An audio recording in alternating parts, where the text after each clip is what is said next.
Ang mabuting balita ng Panginoon, ayon kay San Lucas.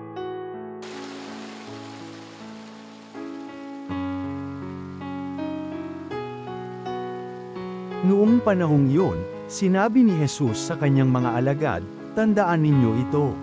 Kung alam lamang ng puno ng sambahay yan kung anong oras darating ang magnanakaw, hindi niya pababayaang pasukin ang kanyang bahay.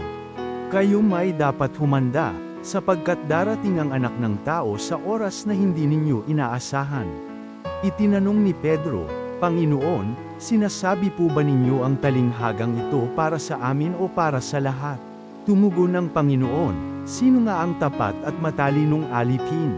Hindi ba siya ang pamamahalain ng kanyang Panginoon sa sambahayan nito, upang magbigay sa ibang mga alipin ng kanilang pagkain sa karampatang panahon? Mapalad ang aliping iyon, kapag dinatnan siyang gumagawa ng gayon pagbabalik ng kanyang Panginoon. Sinasabi ko sa inyo, pamamahalain siya ng kanyang Panginoon sa lahat ng ari-arian nito.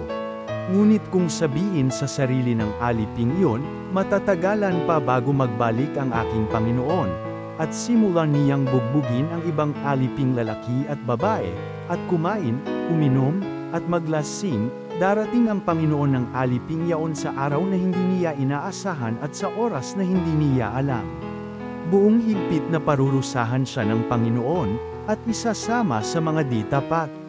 At ang aliping nakaalam ng kalooban ng kanyang Panginoon, ngunit hindi naghanda ni sumunod sa kalooban nito ay tatanggap ng mabigat na parusa. Ngunit ang aliping hindi nakaalam ng kalooban ng kanyang Panginoon at gumawa ng mga bagay na nararapat niyang pagdusahan ay tatanggap ng magaang parusa.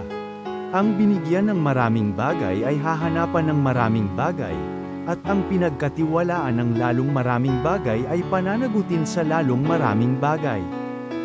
Ang mabuting balita ng Panginoon.